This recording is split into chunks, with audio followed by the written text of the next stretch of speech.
Tenez-vous debout avec crainte et recueillement devant Dieu pour écouter le Saint Évangile selon Saint Matthieu. Que sa bénédiction soit avec nous. Le Seigneur soit avec vous. Évangile de Jésus-Christ selon Saint Matthieu. En ce temps-là, Jésus proposa cette parabole à la foule. Le royaume des cieux est comparable à un homme qui a semé du bon grain dans son champ. Or, pendant que les gens dormaient, son ennemi survint. Il sema des livrées au milieu de blé et s'en alla. Quand la tige poussa et produisit l'épi, alors l'ivraie apparut aussi. Les serviteurs de maître vinrent lui dire: Seigneur, n'est-ce pas de bon grain que tu as semé dans ton champ? D'où vient donc qu'il y a des livrées? Il leur dit: c'est un ennemi qui a fait cela. Les serviteurs lui disent: veux-tu donc que nous allions l'enlever? Il répond: non, en enlevant l'ivraie, vous risquez d'arracher le blé en même temps. Laissez-le pousser ensemble jusqu'à la moisson. Et au temps de la moisson, je dirai au moissonneur: enlevez d'abord l'ivraie, liez-la en botte pour la brûler. Quant au blé, ramassez-le pour le rentrer dans mon grenier. Il leur posa une autre parabole. Le royaume des cieux est comparable à un grain de moutarde qu'un homme a pris et qu'il a sémé dans son champ. C'est la plus petite de toutes les semences, mais quand il a poussé, il dépassa les autres plantes potagères et devint un arbre, si bien que les oiseaux du ciel vinrent et font leur nid dans ses branches. Il leur dit une autre parabole. Le royaume des cieux est comparable à un levain qu'une femme a pris et qu'elle a enfoui dans 3 mesures de farine, jusqu'à ce que toute la pâte est levée. Tout cela, Jésus le dit aux foules en parabole. Il ne leur disait rien sans parabole, accomplissant ainsi la parole du prophète: j'ouvrirai la bouche pour des paraboles, je publierai ce qui fut caché depuis la fondation du monde. Alors, laissant les foules, il vint à la maison. Ses disciples s'approchèrent et lui dirent: explique-nous clairement la parabole des livrées dans le champ.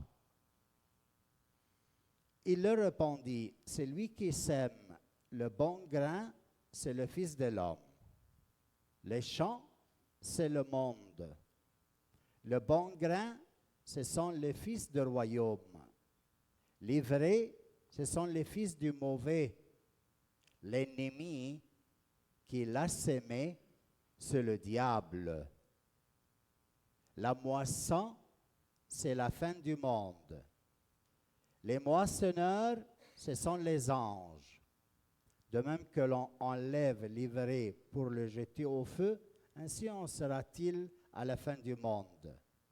Le Fils de l'homme enverra ses anges et ils enlèveront de son royaume toutes les causes de chute et ceux qui font le mal et le jetteront dans la fournaise. là, il y aura de pleurs et de grincements de dents.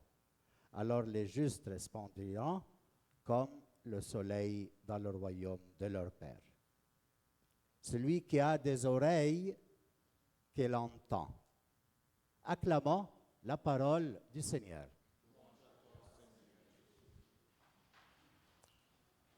Bien, mes frères, ce matin, le Seigneur nous accueille tous ici, dans cette célébration eucharistique, avec cette parole qui est merveilleuse parce que, si vous avez entendu la première lecture, elle dit comme ça: il n'y a pas d'autre Dieu que toi qui prend soin de toutes choses.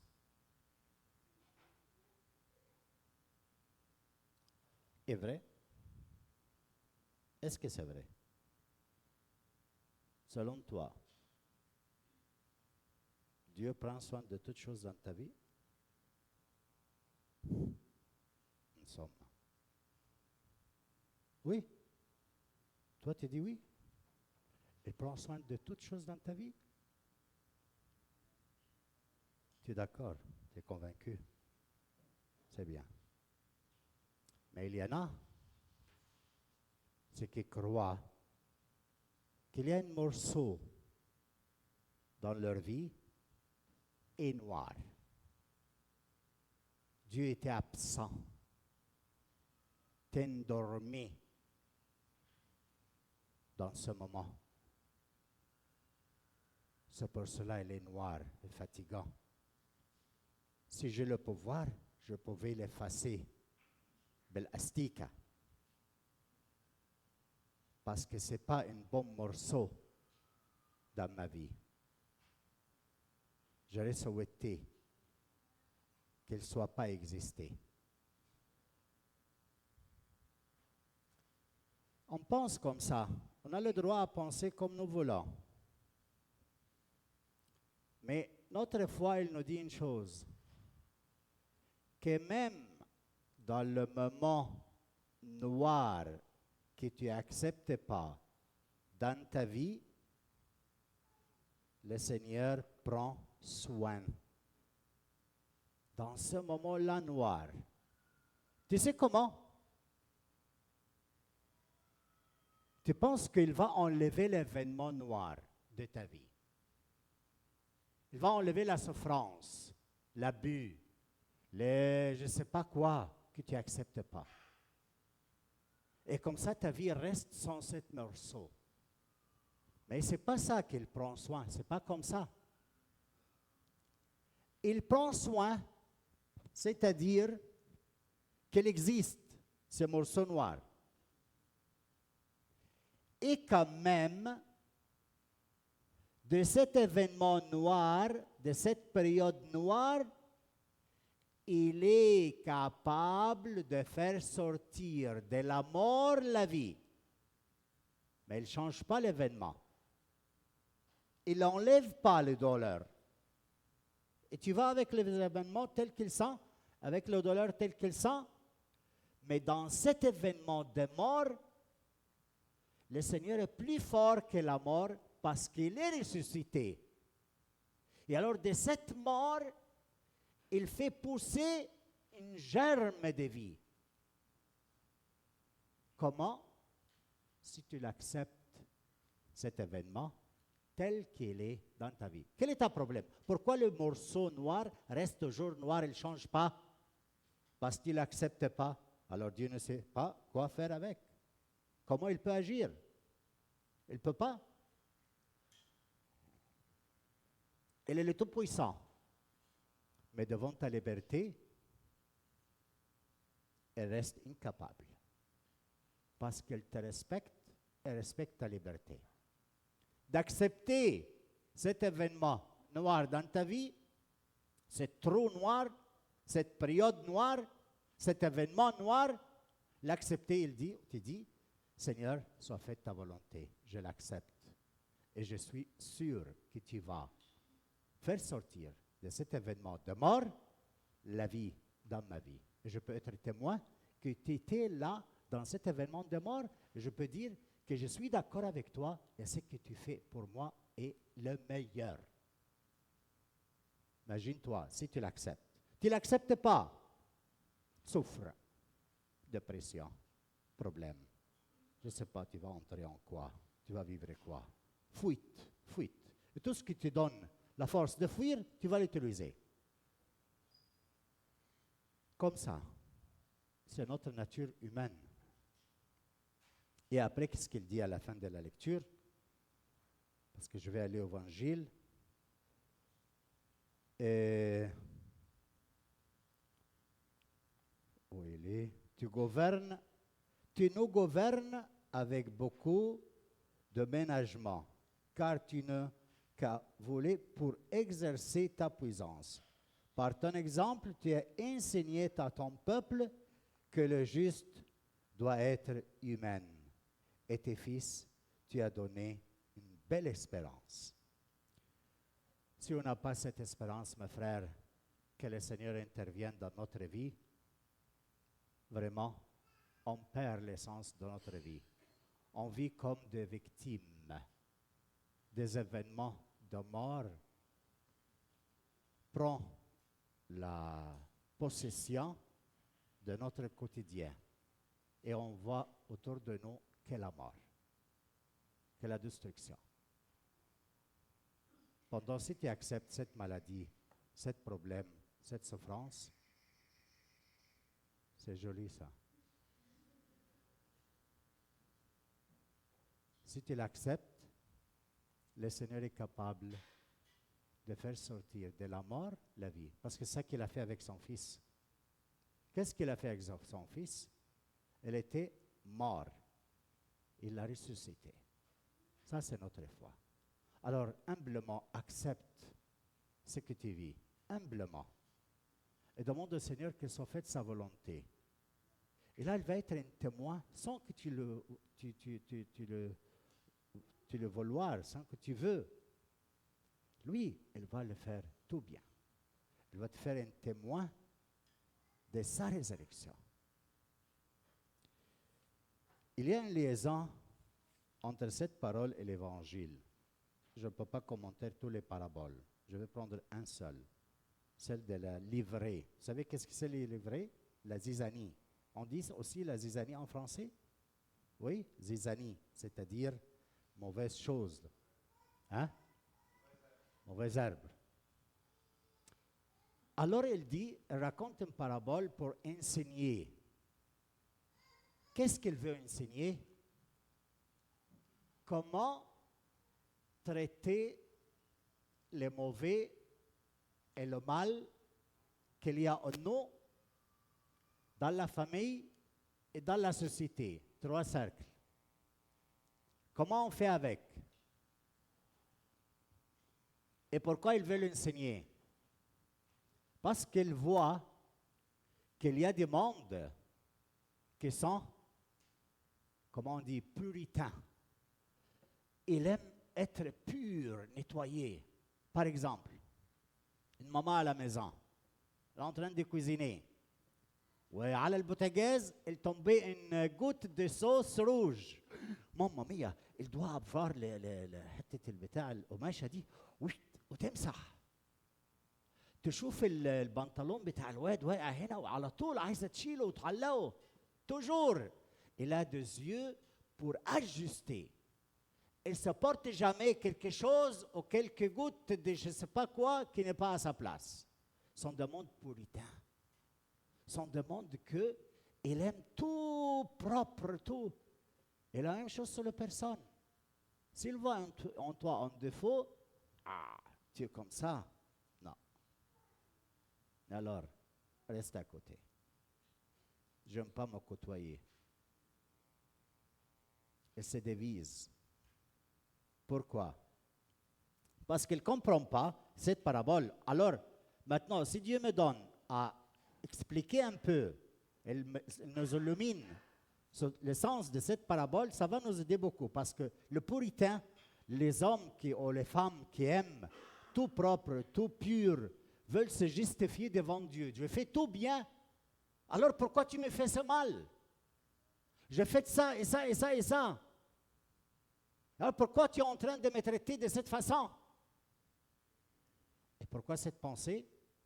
Parce qu'ils s'auto-justifient, ils se pensent qu'ils sont de purs. Alors, qu'est-ce qu'il dit le Seigneur pour nous aider à comprendre? Un homme a sémé de bons grains de blé. C'est beau, non? C'est-à-dire, tous, moi et toi, on existe parce que Dieu a sémé en nous le bien. Tous, on est appelés à donner de bons grains. Ça, c'est la vocation principale. Et après, pendant que le monde dormait, il y avait l'ennemi. Dormait. Pourquoi dormait? Pourquoi l'ennemi sème la zizanie, les vrais, dans le sommeil, quand on dort? Parce que qu'est-ce que c'est un homme qui dort? Existe, mais n'existe pas. Il n'est pas conscient de ce qui se passe autour de lui. Et quand on n'est pas conscient, l'ennemi vient et sème en toi et en moi le livret, la zizanie. Bon. Après un peu de temps, les serviteurs de patron des champs et lui disent, patron, on a trouvé qu'il y a des livrets. Veux-tu qu'on va à l'arracher, comme ça le blé grandit bien? Je me ferme une seconde ici. Est-ce que quelqu'un de nous, il a cette mentalité? Quand il voit le mauvais dans la vie de ton fils, dans la vie de la famille, dans le travail, il trouve une personne, prend des drogues, il va avec je ne sais pas qui, il fait je ne sais pas quoi, et après ton fils ou ta fille l'amène à la maison. Est-ce que tu es d'accord, tu es content, ou tu interviens comme un bête? Non, je ne veux pas que tu continues avec ça. Ça suffit là. Tu as appris beaucoup de mauvaises choses. Élimine-le de ta vie. Et c'est ça qu'ils voulaient faire les serviteurs. Ils voulaient éliminer l'élément mauvais. Mais qu'est-ce que le patron répond? Non. Il est le contraire de toi. Elle est complètement différente de toi. Toi, tu veux l'enlever, et lui, il dit non. Et pourquoi il dit non? De peur que, si tu l'enlèves, tu enlèves aussi les blés, les bonnes choses. Attention à ça. Quand on élimine les personnes qu'on pense mauvais de l'Église, de la communauté. Il y a quelques-uns ici, là, vous le connaissez, ils n'ont que la mission de parler de cette famille ou de parler de l'autre ou de dire ça et de faire ça. Et à la maison, il y a des monde qui vient à la maison et ils sèment la zizanie. Mais toi, tu ne fais pas, ton fils, ta femme, ton mari, je ne sais pas quoi. Tous, on a l'attitude de l'éliminer parce qu'il nous casse la tête. Mais le Seigneur dit non. Dans la société, il y a le mauvais qui abuse des enfants et des femmes et des jeunes filles africains et le portent partout pour faire le mal. Il y a qui abusent dans la richesse. Il y a les gouvernements qui abusent de la personne. Ils veulent le rendre comme ils veulent, comme des robots. Il y a beaucoup de mal qu'il y a autour de nous. Pourquoi, Dieu, tu n'interviens pas pour l'éliminer? et faire une bonne société qui soit bonne et tranquille une fois pour toutes. Laissez les deux grandir ensemble. Pourquoi?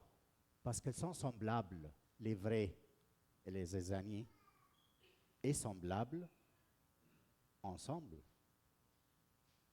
Mais quelle est la différence? L'unique différence est que quand le blé est prêt, il donne des fruits. Les tiges sortent, alors il y a des fruits, il y a des grains. Pendant que l'ivraie, la zizanie, reste vert, il ne donne pas de fruits. Les personnes qui ne donnent pas de fruits dans leur vie, ce n'est pas à toi de l'éliminer. Mais tu pries pour eux. Tu témoignes avec les fruits que tu as, que Dieu les aime, tels qu'ils sont. Les mauvais qui font le mal, qui fabriquent des armes, qui font du mal dans la société. Tu es appelé à prier pour eux et ne pas l'éliminer. Laisse le gouvernement faire ce qu'ils veulent. Condamne ceux qui condamnent et ne condamne pas ceux qu'ils veulent condamner pas. Ils profitent de celui-là, ils ne profitent pas de celui-là. Chacun comme il veut. Mais toi, tu n'as qu'à prier pour eux. Et qui va l'éliminer? Ils vont prendre le temps qui leur convienne pour se convertir. Ils changent pour donner des fruits. Mais quand c'est la fin des temps, le Seigneur envoie ses ouvriers, les anges, pour moissonner. Et celui qui ne donne pas de fruits jusqu'à ce moment de moisson, le Seigneur le prend et le sépare. Qu'est-ce que c'est l'enfer? Qu'est-ce que c'est les fournaises? Est-ce que c'est un lieu plein de feu? Non, ce n'est pas comme ça. Ce sont des images pour nous dire, quand on ne donne pas de fruits, on est séparé de la source de la vie qui est Dieu, on est brûlé. Il n'y a pas une sens à notre vie. On est comme rien, brûlé. Mais celui qui donne des fruits, il entre dans le grenier, le lieu où il y a tous les saints avec la présence de Dieu le Père et son Fils Jésus-Christ. Alors courage, cette parole nous invite aujourd'hui à changer de mentalité, à changer de point de vue. Sur quoi? Sur toi, les points noirs que tu as dans ta vie, comment tu le vois? Sur ta famille, quand ta femme n'est pas comme tu veux, ou quand ton mari n'est pas comme tu veux, elles sont complètement le contraire à toi, elles font le mal devant tes yeux, est-ce qu'il faut l'illuminer? Est-ce que ça suffit un moment pour eux? Ça suffit. À mon fils qui fait ça et ça et ça, ça suffit. Un moment, je serai chassé de la maison. Est-ce que c'est comme ça? Ou tu écoutes la parole de Dieu qui te donne, qui fait miséricorde. Au fur et à mesure que tu expérimentes la miséricorde, tu fais miséricorde avec l'autre. Tu n'expérimentes pas la miséricorde du Père, tu ne fais pas miséricorde avec personne. Et tu es un justicier. Un homme qui applique la loi, qui applique la justice pour se défendre. Alors, est-ce que ton opinion, c'est comme ça? Ou tu peux changer à avoir la miséricorde de Dieu qu'il a pour toi? Et tu peux accepter quelqu'un complètement mauvais contre toi dans la société, mais quelle est ta mission envers lui? Est-ce que de l'éliminer ou prier pour lui? Et attendre la miséricorde de Dieu à la fin des temps, lui, il sait qu'est-ce qu'il doit illuminer, qu'est-ce qu'il doit éliminer et qu'est-ce qu'il ne doit pas éliminer.